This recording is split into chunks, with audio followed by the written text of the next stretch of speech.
क्या आप मुझे बता सकते हो कि पैनक्रियाटिक डक्टल एडिनोकार्सिनोमा के अंदर सबसे कॉमन क्लिनिकल फीचर क्या होता है? क्या हुआ, नहीं याद आ रहा? ऐसा ही होता है कि कई बार जब हम किताबों से पढ़ते रहते हैं तो हमको कभी भी ये समझ में नहीं आता है कि हमने पढ़ा क्या है। जैसे ही किताब बंद करते हैं उसके बाद हमारे लिए वो सारी चीज़ें एकदम गायब सी हो जाती है। और इसीलिए इस प्रॉब्लम को सॉल्व करने के लिए मैंने जो है मेमोरी साइंस का इस्तेमाल करते हुए और सर्जरी रेसिडेंट होते हुए इस चीज़ को सॉल्व करने की कोशिश करी है।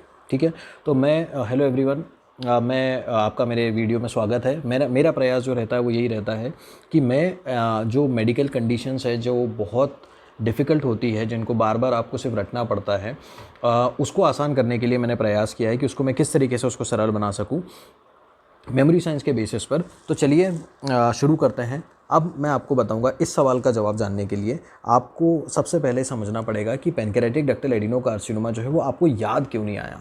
वो इसलिए याद नहीं आया क्योंकि आपके पास में कोई ऐसा इंपॉर्टेंट एंकर ही नहीं था। ऐसा कोई एंकर ही नहीं था जिससे आप जब भी पैनक्रियाटिक डक्टल एडिनोकार्सिनोमा सुनो तो आपको वो चीज़ याद आ सके। और इसका सॉल्यूशन जो है आपको इस वीडियो के अंदर मिल जाएगा। और वो एंकर जो है मैंने इस डॉन को बनाया है। ठीक है, सबसे डेंजरस, सबसे लीथल। एक बार आप इसको अच्छे से देखिए और थोड़ा सा फील लीजिए इस डॉन का। मोटा ताज़ा बढ़िया सा सिगार पीते हुए और अल्कोहल एक साइड में रखा हुआ है, पूरी उंगलियों में रिंग्स ही रिंग्स हैं। बेसिकली मैं इसलिए इसको एम्फेसिस दे रहा हूँ ताकि आप इस चीज़ को समझ सको कि जब भी पीडीएसी के बारे में आप सुनोगे तो आपको इस डॉन के पास आना है। अगर आपको ये एंकर समझ में आ गया तो अब आप इसके क्वेश्चंस के आंसर भी कर पाओगे। तो चलो इसको शुरू करेंगे हम एक स्टोरी से। स्टोरी क्या है? स्टोरी ये है कि जिस तरीके से हर डॉन को अपनी एक गैंग की ज़रूरत पड़ती है, ऐसे लोगों की ज़रूरत पड़ती है जिसके अंदर वो उसके लिए काम कर सके। इस डॉन को भी वही चीज़ों की ज़रूरत पड़ी है। वो सारे के सारे गैंग मेंबर जो है बेसिकली वो रिस्क फैक्टर्स है इस कंडीशन के। ठीक है, कि तो okay, so what are the risk factors of this condition, उसको याद रखने के लिए आपको इसकी टीम को याद रखना पड़ेगा। ठीक है, तो एक एक करके अपन इनकी रिस्क फैक्टर्स को पढ़ेंगे, मतलब इनकी टीम के अंदर कौन कौन से सदस्य हैं। तो वो जो है वो लिस्ट हमारे पास में ये रही। अब देखो, सबसे पहले जो है the most common risk factor for PDAC is this dude. ओहो, स्मोक करते हुए बढ़िया शानदार जैकेट वगैरह पहन रखा है, कूल दिख रहा है, no problem at all. Okay, जहाँ स्मोकिंग है तो पास में आपको अल्कोहल मिल ही जाएगा। तो ये भाई साहब जो है अल्कोहल पीते हुए, और जहाँ अल्कोहल है वहाँ लड़ाई भी होते हुए दिखी जाएगी। तो ये आग बबूला जो हो रहे हैं वो है, आग से मतलब है फ्लेम्स, फ्लेम से मतलब है इनफ्लेम्स, इनफ्लेम से मतलब है इन्फ्लेमेशन। और अभी पेनक्रियास टॉपिक पढ़ रहे हैं तो ये हो जाएगा हमारे पास में पेनक्रियाटाइटिस, क्रॉनिक पेनक्रियाटाइटिस। तो ये 3 तो रिस्क फैक्टर हो गए।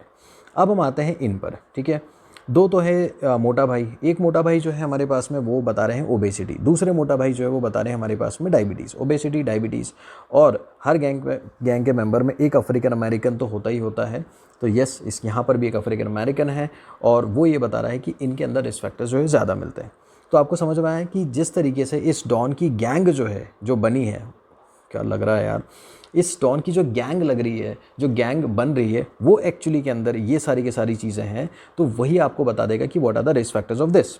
अभी तो आपने ये पढ़ा, लेकिन अब हम जो है वो पढ़ने वाले हैं कि इसके अंदर बेसिकली जेनेटिक एसोसिएशन क्या है। ठीक है, कि किस जीन के अंदर कितना % रिस्क जो है वो बढ़ जाता है। ठीक है, उसको समझने के लिए आपको एक ये छोटे से फोटो समझना पड़ेगा, और वो ये है कि हेरिडिटरी पेनक्रियाटाइटिस, इसके अंदर क्या रहता है कि this becomes one of the risk factors. Okay, तो इसमें क्या रहता है कि जैसे कि ये इनके पापा हैं, ओके, और उनका कोई ना कोई बेटा है दिस। तो ये आपको याद रखना है कि जैसे पापा एंड कंपनी या पापा एंड सन्स करके आपने सुना होगा कि बहुत सारी कंपनियों के नाम होते हैं, वैसे इनको भी आपको याद रखना है कि पापा एंड सन्स। तो उससे क्या हो जाएगा, पापा का पी ले लेना और सन का एस ले लेना, तो PRSS1, ये जीन का एसोसिएशन रहता है और इससे होता है हेरिडिटरी पेनक्रियाटाइटिस, और ये 40% रिस्क बढ़ाता है। अभी आप कुछ भी टेंशन मत लो, बिल्कुल बेफिक्र रहो, मैं आपको हर चीज़ बहुत अच्छे से याद कराऊंगा, डोंट वरी। ओके, अभी बस केवल इतना याद रख लो कि पापा एंड सन से आप लोगों ने क्या निमोनिक बनाया है, वो बनाया है PRSS1। ओके, और वो बताता है फेमिलियर पेनक्रियाटाइटिस। अब जो रहता है इस जीन, जब इस जीन के अंदर म्यूटेशन होता है तो इसके अंदर पेनक्रियाटाइटिस होने के रिस्क कितने बढ़ जाते हैं, और वो है 40% का रिस्क बढ़ जाता है। इसको ऐसे याद रखो कि भैया बाप और बेटे दोनों मिल के जो स्मगलिंग करते हैं वो 40 अलग अलग तरह की स्मगलिंग होती है। तो उन स्मगलिंग से आपको याद रहेगा कि 40% का रिस्क है। अब हम आते हैं दूसरी जीन पर, वो है प्यूज जैगर सिंड्रोम के बारे में, STK11, ठीक है। अब इसको कैसे याद रखोगे आप, इसको आप ऐसे याद रखो कि देखो जैगर को आप जैगुआर की तरह याद रखो। जैगुआर के अंदर चट्टे होते हैं, चट्टे से आप याद रख लो ये बाबूजी कि इनको पूरे के पूरे चट्टे पड़े हुए हैं शरीर में, देख रहे हो आप, आराम से देखो, टेक योर टाइम, इमेजिन, ठीक है। अब चूंकि ये बूढ़े दिख रहे हैं तो इनको भी चलने के लिए कुछ ना कुछ सहारे की ज़रूरत होगी, तो इनको एक लकड़ी जो है स्टिक की ज़रूरत होती है, ओके। तो उस स्टिक से आपको क्या याद रखना है, STK, क्योंकि STICK जो रहता है उसको स्टिक बोलते हैं, तो स्टिक से आप क्या याद रखोगे, STK11। अब सवाल ये उठता है कि इससे कितना % जो है PDAC का रिस्क बढ़ जाता है, तो वो है 100 फोल्ड्स। तो इसको आप जो है, मैंने इसको इस तरीके से आपको इमेजिन करवाने की कोशिश करी है कि आप इसको सिर्फ एक लकड़ी की तरह इमेजिन करोगे तो कभी नहीं समझ पाओगे, लेकिन आप इसको 100 लकड़ी की तरह इमेजिन करो। ऐसे करो कि जैसे मान लो कि किसी पेशेंट को चलने के लिए, आपने हमेशा देखा होगा बूढ़े आदमी को चलने के लिए एक लाठी की ज़रूरत है, लेकिन ये जो भाई साहब इनको 100 लाठियों की ज़रूरत है। तो 100 लाठी से आपको याद आ जाएगा कि 100% इसका रिस्क जो है बढ़ जाता है अगर STK11 के अंदर म्यूटेशन होता है। तो फिर हम आते हैं दूसरी जीन की तरफ, और वो है CDKN2A, ओके। और इसमें क्या होता है, फेमिलियल एटिपिकल मोल मेलेनोमा। तो जब ये होगा तो इसके अंदर PDAC का रिस्क कितना बढ़ जाएगा, तो इसको समझने के लिए आपको याद रखना पड़ेगा चॉकलेट डॉट्स। अब आप ये देखेंगे कि आप ये दो अंकल से कंफ्यूज ना हो, जो दुबले वाले थे जैगर वाले, उनके डॉट देखेंगे तो अलग दिखेंगे, और जो मोटे भाई साहब के डॉट देखेंगे तो अलग दिखेंगे। किस हिसाब से, क्योंकि अगर आप मोटे वालों को बहुत ध्यान से देख रहे होंगे उसके कंधे पर, तो आपको दिखेगा कि वो एक्चुअली चट्टी नहीं, वो तो चॉकलेट्स हैं, वो तो चॉकलेट के डॉट्स हैं। तो चॉकलेट के डॉट्स आपको क्या इमेजिन रखना है, चॉकलेट डॉट्स, तो CND। तो CND से आपको क्या याद आ जाएगा कि एक और जीन याद आ जाएगी, CDKN2A। अब सवाल ये उठता है कि इससे रिस्क फैक्टर जो है वो कितना % बढ़ जाता है। तो भैया आप इसको ऐसे समझो कि हमने इसके सिर्फ और सिर्फ 40 डॉट्स ही लगाए हैं, या इसने 40 जो है वही चॉकलेट खाई है। तो 40 चॉकलेट से आपको याद आ जाएगा कि 40% रिस्क बढ़ जाएगा, 100 स्टिक से याद आ जाएगा 100% रिस्क बढ़ जाएगा, और 40 तरह की स्मगलिंग से याद आ जाएगा आपको कि 40% रिस्क बढ़ जाएगा। अब आप एक बार बताओ कि मान लो अगर ये आप थ्योरी पढ़ रहे होते और मैरो के किसी भी नोट से पढ़ रहे होते और आपको सिर्फ ये नंबर्स याद रखना पड़ता, तो बताओ कितना डिफिकल्ट हो जाता। अब आप इस वीडियो से जब आप पढ़ रहे हो तो आप खुद बताओ कि क्या आपको ये नंबर्स और फैक्ट और फिगर्स आसानी से नहीं याद हो रहे हैं, और अब आप इससे क्वेश्चन करने जाओगे तो क्या नहीं बनेंगे, डेफिनेटली बनेंगे। तो बस यही तरीका है मेमोरी साइंस को इस्तेमाल करके कि आप किस तरीके से इन क्वेश्चंस को आसान कर सकते हो। तो रुकिए, अभी ये टॉपिक पूरा कवर नहीं हुआ है, अभी कंप्लीट नहीं हुआ है, लेकिन आप यकीन रखिए, आप मेरे वीडियो को के साथ साथ चलते जाइए, आराम से बैठे बैठे सुनिए इसको। आप यकीन मानो कि आपके बहुत सारे फैक्ट्स मैं ऐसे ही लर्न करा दूंगा, ठीक है। तो अब हम आते हैं ये लड़के पर, ठीक है।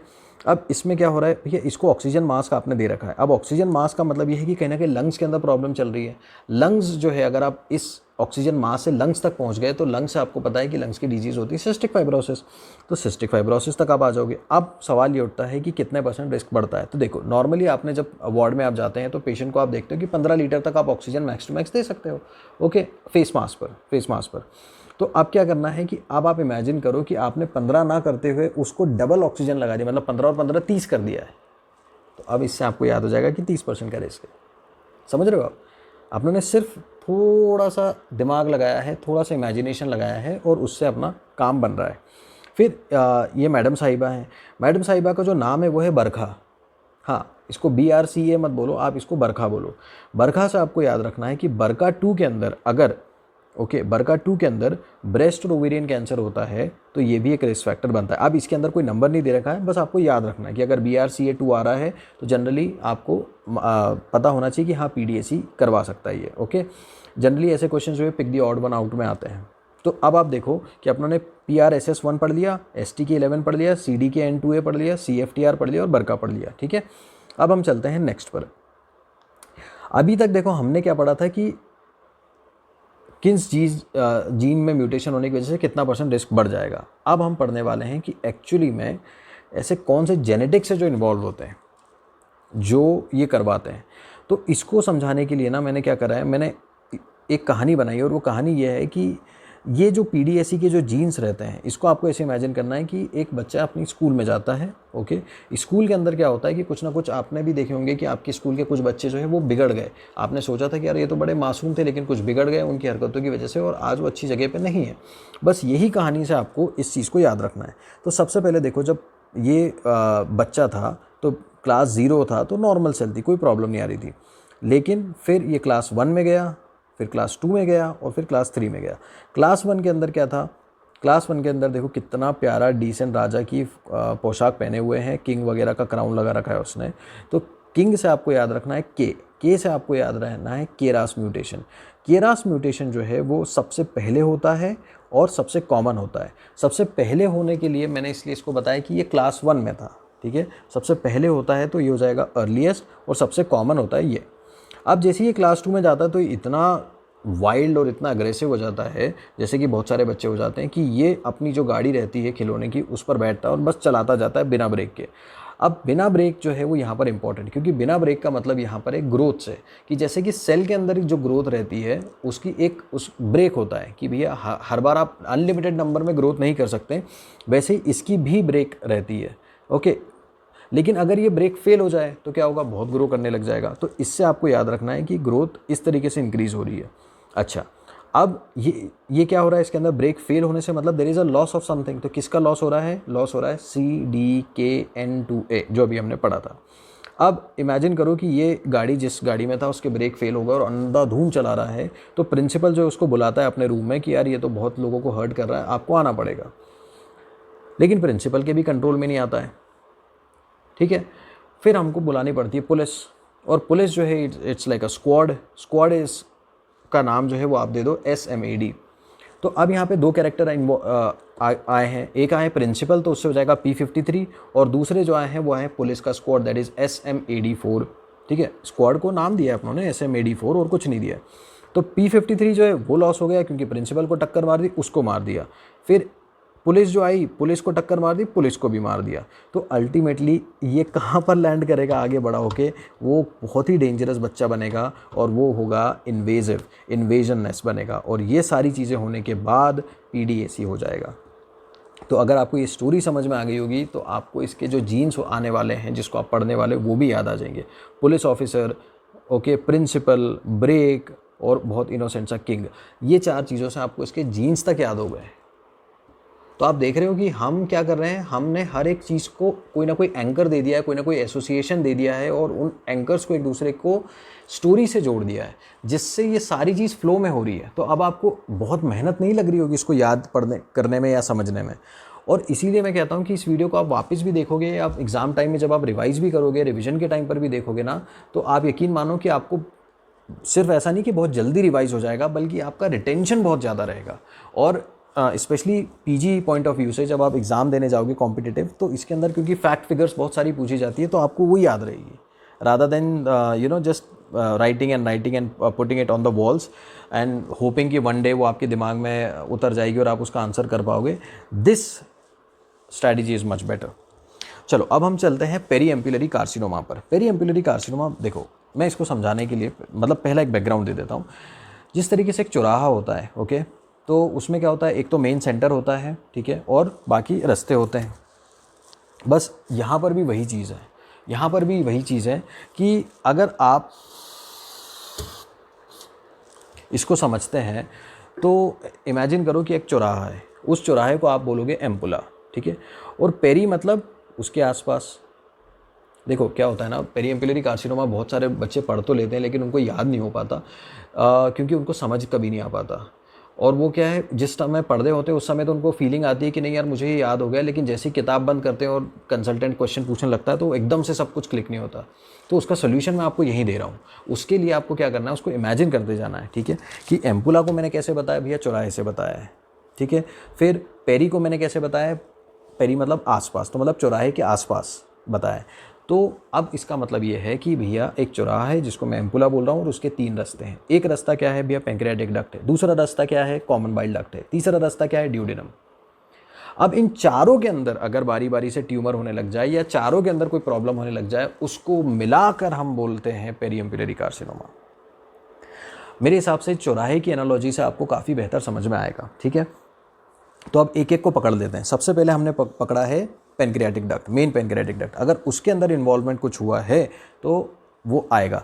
तो इसके अंदर 4 तरह के कैंसर होते हैं, तो आपने सबसे पहले पकड़ा पेनक्रियास को। तो पेनक्रियास के अंदर ये है कि अगर कार्सिनोमा ऑफ हेड है तो yes it is a part of peri ampullary carcinoma.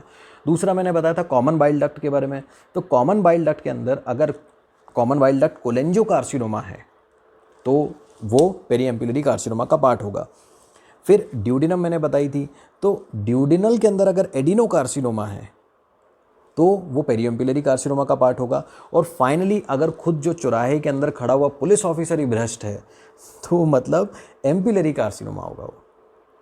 तो समझ में आया, बहुत सिंपल है। पेरीएम्पिलरी कार्सिनोमा को आप कभी भी ऐसे मत देखो कि यार कौन कौन से 4 कैंसर थे मुझे याद नहीं आ रहे, नहीं, आप ऐसे मत इमेजिन करो उसको। आप उसको ऐसे इमेजिन करो कि पेरीएम्पिलरी कार्सिनोमा एक चौराहा है।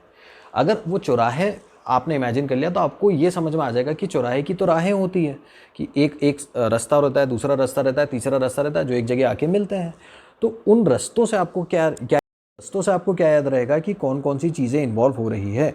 तो एक पेनक्रियाज इन्वॉल्व हो रहा है तो पेनक्रियाटिक कार्सिनोमा हो गया, एक अपना कॉमन बाइल डक्ट इन्वॉल्व हो रहा है तो कॉमन बाइल डक्ट कोलेंजियोकार्सिनोमा हो गया, ड्यूडिनम इन्वॉल्व हो रहा है तो ड्यूडिनल एडिनोकार्सिनोमा हो गया, और फाइनली खुद जो चौराहे का पुलिस ऑफिसर है वो भ्रष्ट है तो एम्पिलरी कार्सिनोमा हो गया। अब समझ में आ गया होगा, आई होप सो।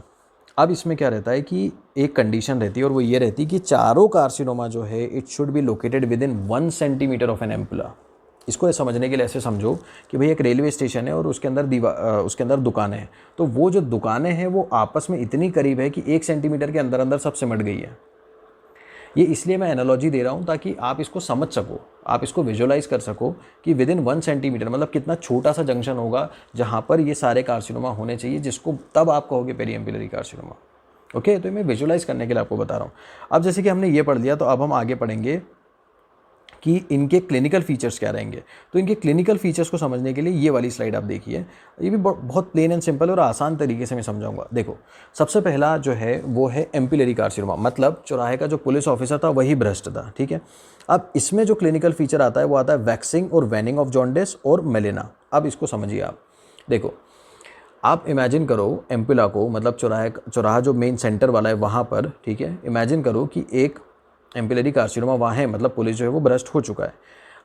ओके, अब वहाँ पर इमेजिन करो एक सड़े हुए एप्पल को। ठीक है, अब क्या होगा कि जैसे जैसे एप्पल सड़ता जाएगा, या एक पत्ती को इमेजिन करो, पेड़ की पत्ती को, कि जैसे जैसे वो बूढ़ी होती जाएगी वो खिरती जाएगी और गिरती जाएगी। ठीक है, तो इसके अंदर भी वही हो रहा है कि अगर एम्पिलरी कार्सिनोमा है तो जो कार्सिनोमा का टुकड़ा रहता है, क्या होता है कि वो जैसे जैसे ना वो बहुत फ्राइबल होता है और वो टूटता है। तो जैसे वो टूटता है ना तो वो क्या करता है कि पहले तो ब्लॉक कर देता है, जब वो बरकरार रहता है अपनी जगह पर, ठीक है, तो वो ब्लॉक कर देता है। तो पेशेंट को क्या होने लगता है, जॉन्डिस, क्योंकि ऑब्स्ट्रक्शन का कॉज करेगा वो। लेकिन जैसे ही वो पुराना होता है और पत्ती की तरह झड़ता है तो वो नीचे की तरफ टूट जाता है, ड्यूडिनम से पास हो जाता है, तो वो जॉन्डिस जो रहता है जो पहले हो रहा था अब वो चला जाता है। तो this is what we call as waxing and waning of jaundice. और जब वो टूटता है फ्राइबल मास की तरह तो थोड़ी बहुत ब्लीडिंग होती है और इसीलिए मेलेना भी पेशेंट को मिलता है। तो अब आपको समझ में आया कि भैया मैंने एम्पिलरी कार्सिनोमा को किस तरीके से बताया है, कि एम्पिलरी कार्सिनोमा का क्लिनिकल फीचर आपको कैसे याद रखना है, झड़ती हुई पत्ती की तरह। तो आपको ये याद आ जाएगा कि पहले जॉन्डिस आएगा फिर जाएगा, आएगा जाएगा। ठीक है, क्यों? क्योंकि वो खिरता जाएगा वो ट्यूमर, और जैसे जैसे खिरता जाएगा तो वो लेट्रिन में भी आता जाएगा, तो आपको क्या देखने को मिलेगा, मेलेना भी देखने को मिलेगा। समझ में आ रही बात? तो ये अपना एक हो गया एम्पिलरी कार्सिनोमा के फीचर। अब हम आते हैं ड्यूडिनल कार्सिनोमा में। क्या होगा भैया, सिंपल सी बात है, अगर ड्यूडिनल कार्सिनोमा है तो क्या खाना आगे जा पाएगा? नहीं जा पाएगा। There will be an obstruction, जिसको आप क्या बोलते हो, आप बोलते हो गैस्ट्रिक आउटलेट ऑब्स्ट्रक्शन। ओके, तो ये हो गया गैस्ट्रिक आउटलेट ऑब्स्ट्रक्शन, ये दूसरा फीचर। अब तीसरा फीचर जो है मैंने बताया था कॉमन बाइल डक्ट आ रही है, तो कॉमन बाइल डक्ट के अंदर कोलेंजियो कार्सिनोमा है तो क्या मिलेगा, सिंपल सी चीज़ है, ऑब्स्ट्रक्शन मिलेगा। तो कॉमन जो बाइल है वो क्या नीचे आ पाएगा? नहीं आ पाएगा। तो इसलिए उसका अर्लीस्ट फीचर क्या मिलेगा, जॉन्डिस मिलेगा। और फिर फाइनली मैंने बताया कि एक रहता है हेड ऑफ द पेनक्रियाज का, अगर कार्सिनोमा है तो क्या मिलेगा, तो हेड ऑफ द पेनक्रियाज जो है वो भी क्या करेगा, कंप्रेस करेगा कॉमन बाइल डक्ट को, जिसकी वजह से आपको जॉन्डिस मिलेगा। तो अब आपको समझ में आया कि अपनों ने एम्पिलरी कार्सिनोमा को कवर कर लिया है और उसको सिर्फ एक एनालॉजी से कवर कर लिया है, और वो है चौराहा। मतलब अगर आप सिर्फ चौराहे को इमेजिन कर लोगे तो आप मान के चलो कि आपको एम्पिलरी कार्सिनोमा के ना सिर्फ ये पता चलेंगे कि कौन कौन से कार्सिनोमा इन्वॉल्व है, बल्कि हर कार्सिनोमा के अंदर क्या क्लिनिकल फीचर आ सकता है और आप उसको किस तरीके से रिकॉल कर सकते हो समय रहते हुए। समझ रहे हो? तो ये पावर होता है जब आप मेमोरी साइंस के बारे में जानते समझते हो और उसको अप्लाई करते हो। तो चलो अब हम आगे बढ़ेंगे एक और चीज़ पर, और वो है प्रेजेंटेशन, जिस सवाल से ये पूरा के पूरा वीडियो स्टार्ट हुआ था। और वो जो था वो ये था कि पीडीएसी का क्लिनिकल फीचर क्या रहेगा, और उसका क्लिनिकल फीचर और उस सवाल का जवाब है progressive obstructive jaundice. Progressive obstructive jaundice क्यों? क्योंकि इसके अंदर कॉमन बाइल डक्ट जो है वो कंप्रेशन होने लगेगा, ठीक है। और वो कंप्रेशन कैसे होगा? पहले ट्यूमर छोटा सा रहेगा तो थोड़ा थोड़ा बाइल ब्लॉक होगा, फिर वो और बढ़ेगा, फिर और ब्लॉक होगा, फिर और बढ़ेगा, फिर और ब्लॉक होगा। तो उस तरीके से जो जॉन्डिस है, जो ऑब्स्ट्रक्टिव जॉन्डिस है, वो बढ़ना लगेगा, इसीलिए इसको बोला गया है प्रोग्रेसिव। तो अब इस इमेज को देखिए जिसमें दोनों हाथ गाल पे रखा हुआ है उसने, इसको आराम से देखिए ताकि आपको एक क्लिनिकल फीचर दिमाग में चिपक जाए, ठीक है। फिर मेलिग्नेंसी के अंदर एक वेट लॉस तो होता ही है, तो इसलिए अंकल को बताया वेट नापते हुए जिनका वेट लॉस हो रहा है, किकेक्सिक दिख रहे हैं पूरे के पूरे। और हाँ, फिर एक चीज़ है कि ये चीखता चिल्लाता हुआ मैंने बनाया है आदमी, वो बता रहा है पेन के बारे में, ठीक है। अब इसका क्या मतलब है? इसका सिंपल सा मतलब ये है कि देखो मैं समझाता हूँ। अगर जो ट्यूमर है pancreatic carcinoma, suppose ampullary carcinoma की अपन बात करें, तो अगर वो, क्योंकि हम अगर वो हेड ऑफ द पेनक्रियास को इन्वॉल्व करेगा तो कॉमन बाइल डक्ट को दबाएगा तो बाइल रुक जाएगा, बाइल इकट्ठा होने लगेगा तो क्या होगा? जॉन्डिस होगा। तो वो यही कहना चाह रहे हैं कि अगर head of the pancreas involve है तो कॉमन बाइल डक्ट का अर्ली ऑब्स्ट्रक्शन होगा, तो अर्ली जॉन्डिस होगी, तो अर्ली डिटेक्शन होगा। तो ये चीज़ अच्छी बात है। क्यों? क्योंकि आपने उस बीमारी को पहले ही पकड़ लिया, क्योंकि उस बीमारी ने फीचर पहले दे दिए। तो हमेशा ऐसा ही होता है कि जो बीमारी फीचर आपको पहले दे देती है ना, तो आप उसको डिटेक्ट भी जल्दी कर लेते हो। अब यही चीज़ देखो, अगर यही ट्यूमर जो है बॉडी या टेल को इन्वॉल्व करता है तो क्या दिक्कत आती है? अब बॉडी या टेल को इन्वॉल्व करता है ना, तो उसके क्लिनिकल फीचर नहीं आते हैं। अगर क्लिनिकल फीचर नहीं आते हैं, सपोज पेशेंट को पेन ही नहीं होगा, तो क्या वो डॉक्टर के पास जाएगा या इलाज कराएगा, जांच कराएगा? नहीं कराएगा। तो इसीलिए इसमें प्रॉब्लम आती है कि डिटेक्ट लेट होते हैं। और कब तक लेट होते हैं? कि जब तक वो नर्व या कोई चीज़ को इन्वॉल्व ना कर लें, जैसे कि इसमें सीलियक प्लेक्सस है। तो ये होते हैं पीडीएसी के क्लिनिकल फीचर, जिसमें से ये गाल पे हाथ रखते हुए अंकल जो है वो सबसे ज़्यादा इंपॉर्टेंट है, और वो है प्रोग्रेसिव ऑब्स्ट्रक्टिव जॉन्डिस। तो समझ में आया ये पूरा के पूरा चीज़। अब एक लास्ट चीज़ हम पढ़ने वाले हैं और वो है कुर्वोजियल लॉ। अब बहुत सिंपल सा है कुर्वोजियल लॉ। देखो, कुर्वोजियल लॉ जो है वो बेसिकली ये बताता है कि अगर पेशेंट को जॉन्डिस है और उसका गॉल ब्लैडर पाल्पेबल है, मतलब आपने पेशेंट के पेट पे हाथ रखा राइट हाइपोकॉन्ड्रियम के अंदर और आपने देखा कि गॉल ब्लैडर आपको पाल्पेट होता है या नहीं होता है। अगर वो गॉल ब्लैडर पाल्पेट होता है और पेशेंट को जॉन्डिस है, तो आप ज़्यादातर आप सोचोगे कैंसर, कि ये कैंसर की वजह से, ओके, ना कि स्टोन की वजह से। बस यही है कुर्वोजियल लॉ, बस यही है। और कोई कंफ्यूज होने की ज़रूरत नहीं है कि कुर्वोजियल लॉ तो ऐसा होगा तो ऐसा होगा। ये न्यूटन के लॉ नहीं है, ये यही है कि अगर पेशेंट को ऑब्स्ट्रक्टिव जॉन्डिस है, ओके, और जो है पेशेंट को गॉल ब्लैडर पाल्पेबल है, तो आप कैंसर ज़्यादा सोचोगे ना कि स्टोन सोचोगे। उसका रीज़न जो है वो ये देते हैं कि मान लो जो स्टोन रहता है ना, वो क्या करता है कि भैया एक बार ऑब्स्ट्रक्शन तो करता नहीं है, वो बार बार ऑब्स्ट्रक्शन करता है। तो बार बार अगर कोई किसी को आप परेशान करोगे तो भैया उसको क्या होगा? फाइब्रोसिस हो जाएगा। फाइब्रोसिस होगा तो श्रिंक होने लगेगा, और अगर वो श्रिंक होगा तो आप सोच के बताओ, क्या आप पेशेंट के पेट पे जब हाथ रखोगे तो क्या गॉल ब्लैडर पाल्पेबल होगा? नहीं होगा।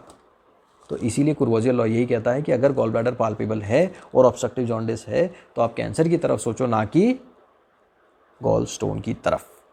हाँ, इसके एक्सेप्शंस भी हैं, मैं आगे उसको बताऊंगा। देखो, अब हम आगे बढ़ते हैं और वो ये बढ़ते हैं कि अब ये क्रिमिनल तो है हमारी कहानी में, लेकिन अब क्रिमिनल को पकड़ना तो अपनों को पड़ेगा, राइट? जैसे कि हर कहानी में पकड़ा जाता है, तो इसके अंदर भी हम यही करने वाले हैं। अब इसके अंदर क्या होता है कि इसको पकड़ने के लिए सबसे पहले तो हम पुलिस ऑफिसर भेजते हैं, और ये ऐसे वैसे पुलिस ऑफिसर नहीं, ये चीफ पुलिस ऑफिसर है। इसका मतलब चीफ से मतलब ये है, और इनकी कार देखिए आपकी थार है, और उसका नंबर देखिए तो अरे ये तो CCT लिखा हुआ है। तो इस इमेज को मैं एम्फेसाइज ये करवाना चाह रहा हूँ, बाय द वे यार बहुत डैशिंग लग रहे हैं सिंघम। तो इसको एम्फेसाइज में ये करवाना चाह रहा हूँ कि the investigation of choice for PDAC is CECT scan. समझ में आ रही है? क्यों? क्योंकि अब हमको भैया इस डॉन को पकड़ना भी है, तो पकड़ने के लिए हमने सबसे पहले इस पुलिस ऑफिसर को भेजा। पुलिस ऑफिसर क्या है? CCT scan. अब सवाल ये उठता है कि ये तो चलो CT स्कैन अभी आया, पहले आप क्या करते थे? तो पहले ये पुराने डिटेक्टिव भाई साहब से आप याद रखो कि इनके देखो पुराना कैप है, पुराना जैकेट है। पहले के डिटेक्टिव ऐसे ही कपड़े पहनते थे, तो उन्हीं कपड़ों से आपको याद रखना है कि कोई पुरानी चीज़ थी। तो वो क्या थी? वो थी ड्यूडिनोग्राफी। अब ये ड्यूडिनोग्राफी जो थी उसके अंदर क्या होता था कि ड्यूडिनोग्राफी के अंदर आपको फ्रॉस्टबर्ग रिवर्स 3 साइन मिलती थी। मैं आपको बताता हूँ फ्रॉस्टबर्ग रिवर्स 3 साइन कैसी दिखती थी। ये ऐसी दिखती है। ये ड्यूडिनोग्राफी ही है बेसिकली, और इसके अंदर आप देख सकते हो। पहले तो ये वाली इमेज देखो, ये आपको दिख रही है, और इसको फिर मैंने मार्क करके बनाया हुआ है, ठीक है। तो ये आपको रिवर्स 3 साइन की तरह दिखती है, ठीक है। और फ्रॉस्टबर्ग जो है बेसिकली और कोई नहीं है। फ्रॉस्टबर्ग जो है अपने हमारे नाम है इनके, जो इनका नाम नहीं सॉरी सरनेम है साइंटिस्ट का। तो ये आपको देखने को मिलेगी, ठीक है। अब हम आते हैं तीसरी चीज़ पे। कि सर एक्सरे करवा के देख लो, तो एक्सरे के अंदर क्या मिलेगा, वाइडनिंग ऑफ ड्यूडिनल लूप। ठीक है, अब ये देखो अपने कांस्टेबल पे ले आए, कांस्टेबल मतलब अपने थोड़ा सा लेवल गिरा दिया, तो अभी तक अपन सीटी स्कैन पे थे, अब अपन एक्सरे पर आ गए, है ना। तो ये कांस्टेबल से आपको याद रखना है एक्सरे, एक्सरे के अंदर आपको वाइडनिंग ऑफ ड्यूडिनल लूप मिलेगा। अब आप अगली चीज़ देखिए भैया, ये सब तो हो गई अपनी, ठीक है। अब अपन सीधे हिस्टोपैथ की तरफ जाते हैं। अब आप पहले तो इमेज देखिए ताकि आपके दिमाग में रहे। सबसे पहले ये स्टमक आ रहा है, ठीक है, गैस्ट्रिक आ रहा है मतलब, ठीक है, उसको आपने अंदर से एक सबमरीन डाल दी है, हाँ सबमरीन की तरह इमेजिन करो, तो आपके दिमाग में ज़्यादा देर तक याद रहेगा। अब इसका क्या मतलब है, मैं आपको समझाता हूँ। इसका मतलब ये है कि हम FNAC कर रहे हैं बेसिकली, लेकिन अब FNAC अपन ऐसे तो नहीं कर सकते, ठीक है। अपन FNAC कैसे करेंगे, सोनोग्राफी गाइडेड करेंगे, लेकिन वो सोनोग्राफी बाहर से नहीं करेंगे, हम एंडोस्कोप डाल के करेंगे। इसलिए मैंने आपको सबमरीन करवाई थी, क्योंकि सबमरीन अंदर की तरफ जाती है जस्ट लाइक एन एंडोस्कोप। तो इसीलिए मैं जितना एग्जेजरेट करता जा रहा हूँ ना इन इमेजेस को, आप उसका फ़ायदा उठाओ, आपके इमेजिनेशन में डालते जाओ, ताकि आपको ये दिमाग में लंबे समय तक चिपकी रहे।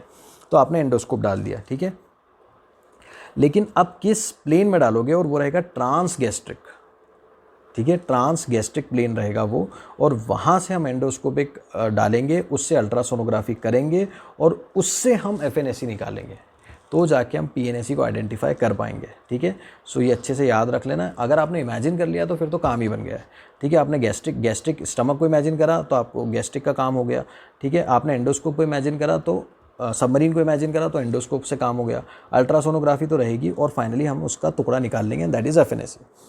अब देखिए, क्या यही सारी इन्वेस्टिगेशन है, नहीं, और भी बहुत सारी इन्वेस्टिगेशन है यार। तो वो क्या है, एक है हमारे पास में MRCP और ERCP। अब सबसे पहले आप इमेज को देखिए, दो डक्ट हैं, एक है हरी कलर की, एक है लाल कलर की, और वो एक दरवाजे से निकल रही है, ठीक है। हरी कलर का नाम है कॉमन बाइल डक्ट और लाल कलर का नाम है मेन पेनक्रेटिक डक्ट। अब वो निकल रही है जिस गेट से, उसका नाम है एम्पुला, जैसा मैंने आपको बताया था। अब एक बात बताओ कि मान लो अगर ये ऑब्स्ट्रक्शन है एम्पुला पर, ठीक है, ऑब्स्ट्रक्शन है एम्पुला पर, तो क्या होगा, ये दोनों के दोनों डक्ट के अंदर चीज़ें जो आ रही थी वो इकट्ठी होने लगेगी, जब इकट्ठी होगी तो खुलने लगेगी। तो बस यही आपको बताना चाह रहा हूँ मैं कि इस इमेज के अंदर there will be double duct sign, जिसका मतलब ये है कि एक कॉमन बाइल डक्ट जो रहेगी वो डायलेटेड रहेगी, और एक मेन पेनक्रेटिक डक्ट रहेगी वो डायलेटेड रहेगी, जिसको आप बोल रहे हैं, हम देख रहे हैं MRCP और ERCP के अंदर। ये देखिए, ये इमेज देखिए, ये है डबल डक्ट साइन।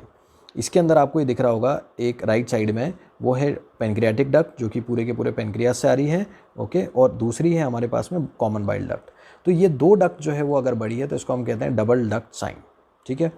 अब हम आते हैं एक और चीज़, क्योंकि हमको विलन अभी तक पकड़ाई में नहीं आया है। सपोज़ अगर मान लो आपने चीफ पुलिस ऑफिसर भेज दिया, आपने डिटेक्टिव भेज दिया, आपने कांस्टेबल भेज दिया, फिर भी आपको पकड़ाई में नहीं आ रहा, तो आप क्या करोगे, आप हेलीकॉप्टर से सैर करने निकल जाओगे, नहीं, हेलीकॉप्टर से उस शहर में ढूंढने लग जाओगे, और वो है बेसिकली पैट स्कैन।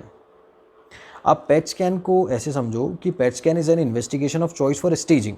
अब यही सवाल में कन्फ्यूजन होता है जब आप क्वेश्चन करने जाओगे, तो भैया आपसे अभी तो आपसे पूछा जाएगा कि इन्वेस्टिगेशन ऑफ चॉइस क्या थी, तो इन्वेस्टिगेशन ऑफ चॉइस जो है वो है आपका CT स्कैन। लेकिन अगर स्टेजिंग के पॉइंट ऑफ व्यू से पूछा जाए कि स्टेज अगर आपको करना है कि भैया वो कार्सिनोमा किस स्टेज पर है, तो आपको याद रखना पड़ेगा पेट स्कैन, ये हेलीकॉप्टर को, ठीक है। अब फाइनली क्या हुआ है, फाइनली ये हुआ है कि इस ट्रैकर को समझो। अब आपको बेसिकली आपने क्या करा है कि वो आदमी आपको पकड़ाई में नहीं आया, आपने शहर में भी ढूंढ लिया, तो आप क्या लगाते हो, उसके अराउंड GPS ट्रैकर लगा देते हो कि जहाँ जहाँ जाएगा हमको लोकेशन मिलती जाएगी। और वो GPS ट्रैकर को बेसिकली यहाँ पर क्या है, वो है CA 19/9। अब इस पर कुछ सवाल कॉमन पूछे जाते हैं, वो मैं आपको बता देता हूँ। पहला सवाल ये पूछा जाता है कि क्या ये डायग्नोस्टिक मार्कर है। नो, ये डायग्नोस्टिक मार्कर नहीं है, ये सिर्फ और सिर्फ प्रिडिक्टिव और प्रोग्नोस्टिक मार्कर है। प्रेडिक्टिव कैसे, कि अगर मान लो पहले से इसका लेवल ज़्यादा है तो आप आइडिया लगा सकते हो कि ये कितना अग्रेसिव हो सकता है। और अगर आपको ये मार्कर कम मिलता है, स्पेशली इसका लेवल मतलब कम मिलता है, स्पेशली अगर आपने न्यू एडजुवेंट कीमोथेरेपी दी है और उसका लेवल वापस देने के बाद भी नॉर्मल रहता है, या अगर कोई बड़ा रहा होगा तो नॉर्मल हो जाता है, तो इससे आप प्रोग्नोसिस बता सकते हो कि भैया मैंने कीमोथेरेपी जो दी उसका असर रहा, तभी तो ट्यूमर मार्कर नहीं बढ़ा। अगर उसका असर नहीं रहता तो ट्यूमर मार्कर बढ़ता, और ट्यूमर मार्कर बढ़ता तो प्रॉब्लम आती। तो यही बताने की कोशिश है कि ट्यूमर मार्कर नहीं बढ़ा है, ठीक है। तो ये प्रोग्नोसिस होना अच्छा, ठीक है, तो ये वही बताने की कोशिश है। तो आप तो बस इतना याद रख लेना, GPS ट्रैकर, उससे आपको CA 19/9 याद रह लेगा, ठीक है। फिर अब हम आते हैं कुर्वोजियर लॉ के एक्सेप्शंस पर, ठीक है। अब कहानी क्या है बेसिकली कुर्वोजियर लॉ के पर कि कब आपको स्टोन की तरफ सोचना है, मतलब कि भैया जो पाल्पेबल गॉल ब्लैडर है वो स्टोन की वजह से भी हुआ है। बेसिकली ये थोड़ा सा साइड टॉपिक है, मैं इसको फिर भी शॉर्ट में फटाफट बता देता हूँ, ठीक है। देखो वापस एक बार रिकॉल कर लेते, कुर्वोजियर लॉ क्या था। कुर्वोजियर लॉ ये था कि अगर पेशेंट को ऑब्स्ट्रक्टिव जॉन्डिस है या बेसिकली पेशेंट को क्लिनिकल जॉन्डिस है और गॉल ब्लैडर पाल्पेबल है तो आपको कैंसर सोचना है, ठीक है। ये था उसका लॉ, स्टोन नहीं सोचना है। लेकिन स्टोन कब सोचना है, वो इन 3 कंडीशन में सोचना है। सबसे पहला जो है वो सोचना है डबल इम्पैक्शन। इम्पैक्शन का मतलब ये है कि भैया गॉल ब्लैडर जो था उसके अंदर तो स्टोन है ही है, लेकिन जो कॉमन बाइल डक्ट है उसके अंदर भी स्टोन है। तो अब क्या रहेगा कि बाइल जो है वो क्या पास हो पाएगा, पहले पत्थर से चलो पास हो भी गया, लेकिन क्या दूसरे पत्थर से पास हो पाएगा, नहीं हो पाएगा। तो इसीलिए आपको क्या मिलेगा, डिस्टेंशन मिलेगा गॉल ब्लैडर का। तो आप इसको बोल सकते हो डबल इम्पैक्टेड स्टोन के अंदर कुर्वोजियर लॉ काम नहीं करेगा। तो क्यों, क्योंकि अब पाल्पेबल गॉल ब्लैडर है और अब आपको सोचना पड़ेगा कि ये पत्थर की वजह से, ना कि कैंसर की वजह से। दूसरा है primary common bile duct stone. Suppose जो स्टोन था वो गॉल ब्लैडर में बना ही नहीं, वो डायरेक्ट कॉमन बाइल डक्ट के अंदर ही बन गया। तो बाइल जो है गॉल ब्लैडर से बनेगा, निकलेगा, सॉरी वो तो लिवर में बनता है, स्टोर होगा, स्टोर होकर निकलेगा, लेकिन सामने पत्थर पड़ा हुआ है तो क्या उसको पार कर पाएगा, नहीं कर पाएगा। तो क्या होगा, डिस्टेंशन होगा। क्यों, क्योंकि सीधी सी बात है ना, अगर भैया जूस नहीं निकल पा रहा है तो कहीं ना कहीं तो इकट्ठा होगा तो बढ़ेगा, साइज में बढ़ेगा तो पाल्पेबल होगा। फिर हम आते हैं तीसरी चीज़ पर और वो है ओरिएंटल कोलेंजियोहेपेटाइटिस, ठीक है। इसका मतलब ये है कि बार बार इंटरहेपेटिक स्टोन्स अगर हो रहे हैं तो ये 3 चीज़ों को आपको याद रखना है कुर्वोजियर लॉ के एक्सेप्शंस पे, ठीक है। बहुत सिंपल है, कोई इसमें रॉकेट साइंस नहीं है। बस आपको ये बताना है कि कुर्वोजियर लॉ जो है वो बोलता था कि आप कैंसर के बारे में सोचो, स्टोन के बारे में मत सोचो। लेकिन उसके एक्सेप्शंस का मतलब ये हो जाएगा कि आप स्टोन के बारे में सोचो। तो भैया आप पत्थर ही पत्थर सोच लो ना, क्या प्रॉब्लम है। Double impacted stone, primary common bile duct stone, cholangiohepatitis, ठीक है। अब हम आते हैं भैया स्टेजिंग ऑफ ट्यूमर्स पर, क्योंकि हमने PDSE सुन तो लिया, पढ़ तो लिया, लेकिन हमको स्टेजिंग तो बतानी पड़ेगी। तो स्टेजिंग भी बहुत स्वीट और सिंपल है, ठीक है। उसको बहुत इस तरीके से याद रखो कि सपोज हम बिल्डिंग है, ठीक है। अब हम बिल्डिंग का साइज़ नापने जा रहे हैं। तो पहली बिल्डिंग, पहले तो आप एंकर अच्छे से कर लो। बिल्डिंग है और आपने एक हाथ दिखाया जिसके अंदर 2 उंगली है, फिर 3 उंगलियां हैं, फिर अरे दीवारें ही तोड़ दी है, जैसे कि मतलब है इन्वेजन। और उसके बाद तो आप टैंक ही लेकर आ गए हो, ठीक है। तो इसका सिंपल सा मतलब है कि पहली इमेज जो है जिसमें बिल्डिंग है और पहला हाथ दिखा के 2 उंगलियां दिखाई है वो है T1, दूसरी है T2, फिर है टूटी हुई दीवार T3 और आर्मी टैंक है T4, ठीक है। अब एंकर हो गए याद। अब अपन इसको स्टेजिंग के हिसाब से याद रख लेते हैं। 2 फिंगर का मतलब ये है कि अगर 2 सेंटीमीटर से कम साइज़ है तो T1 स्टेज है, ठीक है। फिर 3 फिंगर का मतलब ये है कि अगर 2 से 4 सेंटीमीटर है, मतलब 2 से तो ज़्यादा सेंटीमीटर ही है, तो T2 है। और तीसरे का मतलब ये है कि 4 सेंटीमीटर से ज़्यादा है लेकिन उसने अपनी दीवारें जो है वो तोड़ चुका है। लेकिन ये भी मैं बता दूं कि उसने बाकी किसी चीज़ को इन्वॉल्व नहीं करा है, अभी तक सिर्फ दीवारें ही गिरी है, ठीक है। तो वो T3 है। और फाइनली अब दीवारें तो बहुत दूर की बात हो गई, वो तो घुस ही गया दूसरे इलाके में, ठीक है। तो इसको आप क्या बोलोगे, इसको आप बोलोगे इट हैज़ इन्वेडेड 2 थिंग्स, या तो सुपीरियर मीजेंट्रिक आर्टरी या सीलियक एक्सेस। तो वो हो गया T4 स्टेज। अब ये हो गए, है ना। तो ट्यूमर स्टेज बड़ा सिंपल है, बेसिकली आपको साइज़ से याद रखना है। और आप उस साइज़ को कैसे याद रख सकते हो, इस फिंगर से याद रख सकते हो कि भैया 2 उंगलियां दिखा रहा है तो 2। और आपने ऑब्जर्व भी किया होगा, जिन लोगों ने बहुत प्रैक्टिस करी है साइज़ ऑफ ट्यूमर को लर्न करने की, वो यही है कि एक बार आपको T1 स्टेज पता चल जाती है तो T2 T3 तो जो है वो आसानी से पता चल जाती है, क्योंकि वो साइज़ ही जो रहता है बस उन्हीं को बढ़ाना रहता है। तो बस केवल आपको अगर ये पहली इमेज भी याद रह गई तो आपको याद रह जाएगा कि भैया 2 सेंटीमीटर से कम है, फिर 2 से 4 सेंटीमीटर, 4 सेंटीमीटर से ज़्यादा, और फिर फाइनली ये। फिर हम आते हैं नोड्स पर। अब नोड्स का क्या सीन है भैया, पहला जो है वो है नो नोड्स, मतलब कोई नोड इन्वॉल्व नहीं है। फिर है हमारे पास में N1 और N2। अब N1 को भूल जाओ, N2 को पकड़ो। N2 में आप देखो कि एक नोड दिख रहा है, वो अपने दोनों हाथ दिखा रहा है। अब मुझे एक बात बताओ कि दोनों हाथ में कितनी उंगलियां होती है, 10 उंगली होती है ना। तो आपको बस इतना याद रखना है कि पहले फिगर में जो आपको दिख रहा है, ठीक है, उसमें क्या हो रहा है कि उसमें उसने 4 उंगलियां दिखाई है, ठीक है। तो इनका सिंपल सा मतलब ये है कि अगर 4 से ज़्यादा है, क्योंकि 10 तो 4 से ज़्यादा ही है, तो वो N2 स्टेज है। अगर आपको N2 स्टेज याद रह गई तो ऑटोमेटिकली N1 याद रह जाएगी कि अगर N2 4 से ज़्यादा है तो N1 तो डेफिनेटली उससे कम ही होगी। तो 1 या 3 नोड अगर इन्वॉल्व है, ठीक है, तो आपको हो जाएगी N1 स्टेज। और N0 हो गई N0। फिर फाइनली हमारे पास में आता है मेटास्टेसिस। M0 इज़ कि कोई मेटास्टेसिस नहीं हुआ है और M1 मतलब मेटास्टेसिस हुआ है। तो कुल मिला के 100 बात की एक बात, आपको ये पूरा के पूरा टॉपिक PDAC जो है वो अपनों अभी कवर कर लिया है। ऑल्दो अभी एक और इसके अंदर चीज़ बची हुई है और वो है उसका ट्रीटमेंट। ठीक है, तो ट्रीटमेंट जो है हम हमारे नेक्स्ट वीडियो में पढ़ेंगे। आपका बहुत बहुत शुक्रिया।